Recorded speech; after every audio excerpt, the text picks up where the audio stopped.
Anda kembali menyaksikan Berita Makassar bersama saya Rusdi Maulana. Bagi Anda yang baru saja bergabung, kami hadirkan kembali 3 berita utama pagi ini. Tawuran 2 kelompok massa terjadi di Jalan Kandea, Kecamatan Bontoala, Kota Makassar. Polisi tangkap sindikat pencurian penyu di Pulau Gondong, Bali, Kabupaten Pangkep.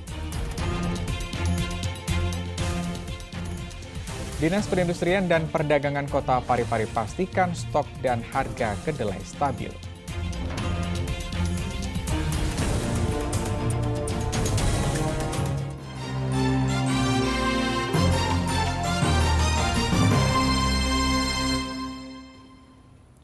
Dua bocah laki-laki terbawa arus Sungai Pucak, Kecamatan Tombobulu, Kabupaten Maros. Keduanya ditemukan sehari setelah kejadian dengan kondisi tidak bernyawa.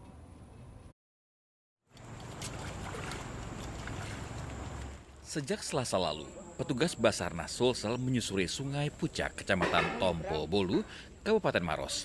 Mereka mendapat laporan 2 bocah berusia di bawah umur yaitu 4 dan 5 tahun hanyut terbawa arus saat mandi di sungai.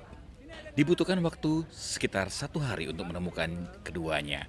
Sayangnya keduanya ditemukan dalam kondisi tak bernyawa.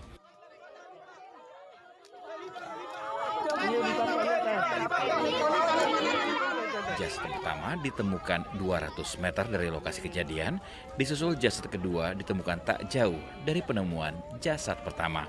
Kedua korban ditemukan dan korban terakhir sudah ditemukan dan ditemukan di sekitar 100 meter dari LKK di Sungai Pucak di Kecamatan Tombobulu, Kabupaten Maros. Korban tersebut langsung dievakuasi dan diserahkan ke rumah duka, dan kami mengucapkan kepada seluruh potensi SAR yang bergerak atau yang melakukan pencarian dan pertolongan, mengucapkan banyak terima kasih atas pelaksanaan kegiatan ini. Dan kami berharap kepada seluruh warga yang ada di Kecamatan Tombobulu ini agar berhati-hati di Sungai Pucak untuk melakukan suatu aktivitas. Terima kasih. Jasad kedua bocah telah diserahkan ke pihak keluarga. Badan SAR Nasional Sulawesi Selatan mengimbau orang tua untuk memperhatikan anaknya yang tengah bermain di sungai agar tidak terulang peristiwa yang serupa. Zainuddin melaporkan dari Kabupaten Maros. Ya, mengantisipasi lonjakan harga kedelai, Dinas Perindustrian dan Perdagangan mengunjungi sejumlah produsen tahu tempe di Kota Parepare. Langkah itu untuk memastikan ketersediaan stok kedelai di tengah harga kedelai yang mulai naik. Pegawai Dinas Perindustrian Perdagangan Kota Parepare mengunjungi sejumlah produsen tahu tempe di Kota Parepare. Kegiatan ini untuk memastikan ketersediaan stok dan mengecek harga komoditi kedelai di tingkat produsen. Meski ketersediaan stok dan harga dinilai stabil, Dinas Perindustrian dan Perdagangan terus berkoordinasi agar harga tahu tempe tetap stabil.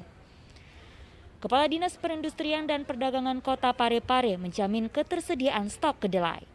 Koordinasi pun terus dilakukan untuk mengatasi kendala saat pasokan kedelai terganggu. Jadi yang digunakan para pedagang produsen tahu dan tempe di Kota Parepare ini kebanyakan adalah kedelai impor. Mereka pernah mencoba kedelai lokal, tapi hasilnya cukup mengecewakan karena kedelai lokal itu menurut mereka hasilnya pahit, yang mana tahu dan tempenya tidak laku di pasaran. Ini tetap intens kita lakukan komunikasi ke provinsi. Kalau harga kedelai sekarang Pak ada berapa sih?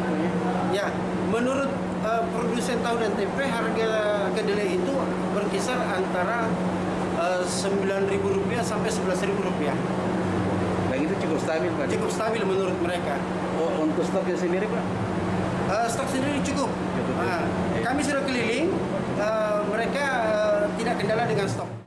Sebelumnya produsen tahu tempe mengeluhkan ketidakstabilan harga kedelai. Akibat terganggunya komoditas itu, para produsen mengurangi tenaga kerja hingga ukuran tahu tempe yang diproduksi. Kini harga kedelai di Kota Parepare berkisar antara 9 hingga 11.000 per kilogram atau sekitar 500.000 lebih untuk satu sak atau 50 kilogram. Namun harga ini dinilai masih normal di tingkat produsen tahu tempe di Kota Parepare. Suardi Gatang melaporkan dari Kota Parepare. Pelabuhan Nusantara Kota Parepare mulai memberlakukan transaksi keuangan elektronik atau IPAS untuk pengunjung pelabuhan. Penerapan IPAS ini bertujuan untuk menghilangkan pungutan liar yang marak di lingkungan pelabuhan. Pelabuhan Nusantara Kota Parepare mulai menggunakan transaksi dengan uang elektronik. Hal ini diawali dengan pemberlakuan IPAS bagi pengunjung pelabuhan. General Manager PT Pelindo Cabang Parepare mengatakan transaksi tunai di Pelabuhan Parepare ditiadakan dan diganti dengan transaksi elektronik. Penerapan IPAS bertujuan untuk menghilangkan pungutan liar atau pungli yang kerap terjadi di lingkungan pelabuhan. Ini semua sudah tidak ada lagi transaksi tunai, itu sudah transaksi non tunai semua. Jadi ini kita masih taraf sosialisasi sampai 60. Bedanya sendiri Pak manual dengan IPAS ini Pak? Ya, kalau manual itu menggunakan pola pembayaran memakai dana tunai Pak. Dana tunai. Kalau ini dia memakai cukup satu kartu yang nanti ikutan ada saldo di dalamnya.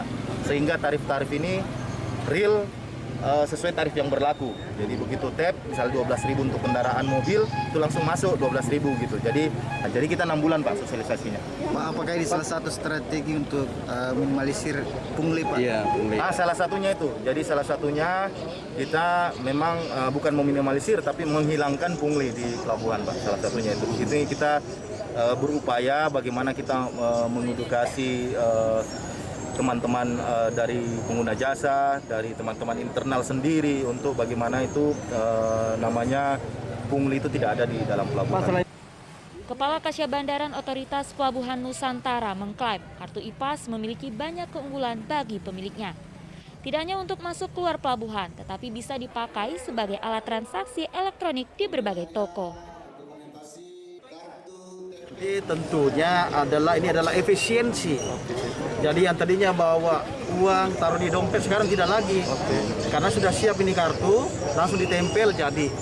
Ya itu adalah salah satu. Jadi efisiensi untuk transaksi, tidak ada lagi sistem tunai lagi. Jadi ini bisa digunakan, kartunya bisa digunakan di jalan tol, bisa digunakan pakai belanja di Indomaret dan sebagainya. Jadi saya kira ini untuk memperlancar juga kegiatan supaya nanti di gate ini tidak terjadi kemacetan. Ya. Nah itu, jadi salah satunya. Ya. Meski sudah memberlakukan penerapan IPAS di pintu masuk pelabuhan, petugas masih menerima pembayaran tunai hingga masa sosialisasi selama 6 bulan ke depan. Suardi Gatang melaporkan dari Kota Parepare. Demikian informasi dari Berita Makassar pagi ini. Atas nama rekan yang bertugas, saya Rusdi Maulana mengucapkan terima kasih atas kebersamaan Anda. Tetap patuhi protokol kesehatan karena pandemi COVID-19 belum usai. Selamat pagi dan sampai jumpa.